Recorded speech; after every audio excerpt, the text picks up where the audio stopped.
Here I decided to go back and show you the electrical outlet that we were going to put into the underside of the sink here. And as you can see, once I took the plate off, there are some wires sitting there that are going back to that switch that I mentioned in an earlier series. And simply put a 15 amp or 20 amp circuit in there, an outlet, and then we made sure everything was working correctly and the wires were in the right position, and that is providing power to the trash disposal that is underneath the sink. Here is just more of the same, showing the 3 wires that are coming out of the outlet box. We have the ground on the left hand side, which is the copper. We have the black and white, which are the power and neutral wires, and those are going to be connected very shortly to the outlet that I'm getting ready to put in. Here is a finished look of the entire system underneath the sink. And you can see here all of the piping lines up quite nicely. On the left hand side, we've got the drain coming down from the left side basin into an extension piece there, and then all the way down into the T section, and then into the P trap. And you can see everything just kind of lined up pretty nicely around the bend here, and then going back into the wall. And you can see also on the right hand side where the trash disposal is, the piping that is going back into the trash disposal is a little bit lower than it was previously, the drain that is. And that is because this unit, as I mentioned earlier, is quite a large unit, but it's just a fantastic unit. And I would recommend anyone doing this type of work to take a serious look at the Waste King product that you see there.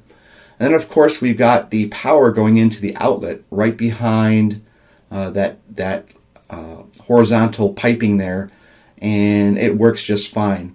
And then if you look where the outlet is, there's these 2 grayish looking wires coming down.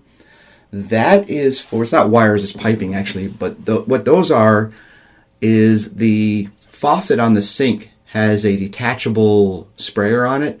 So when you pull that out, that is basically the hose that is allowing it to run up through the housing of the faucet into your sink area. And that's typically on a weight, so when you put it back, it holds it into place. But it's a very clean look here, and I'm really happy with the way this turned out.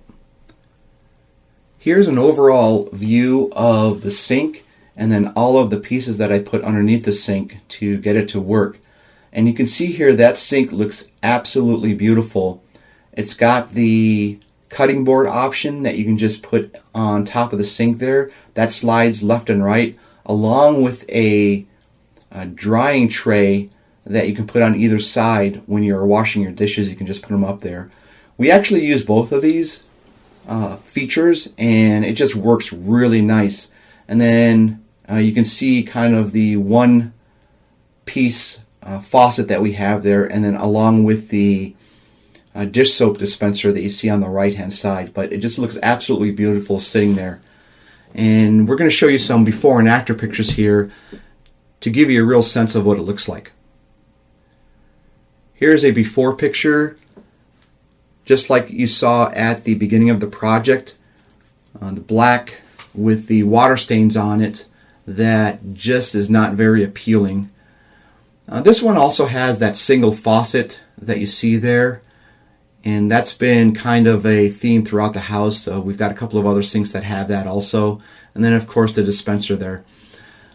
In all actuality, I think I was able to reuse that dispenser on this new sink. I don't think the new sink came with one, so that worked out pretty well, but it did come with a faucet that you're going to see here that's a little bit different from this picture here. But you can see this is just really not a very pleasing picture to look at compared to what you're about to see next with the new sink in there.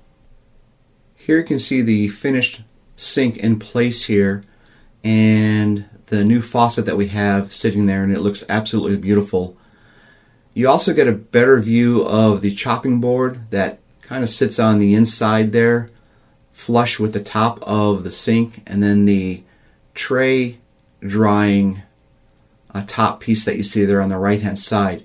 But it's nice, bright and shiny. It looks really great against the contrast of the countertop, and everything just turned out very well. And again, nice deep basins, plenty of room to work with, and at this point we're looking forward to getting many years of use out of this sink. So with that, that's going to bring us to the end of this project. This has been a very interesting project to work on, very messy at the start, but then you look at the finished product here and it just looks absolutely great. So with that, we're going to close the entire project out and move on to the next one. So until then, ladies and gentlemen, peace out.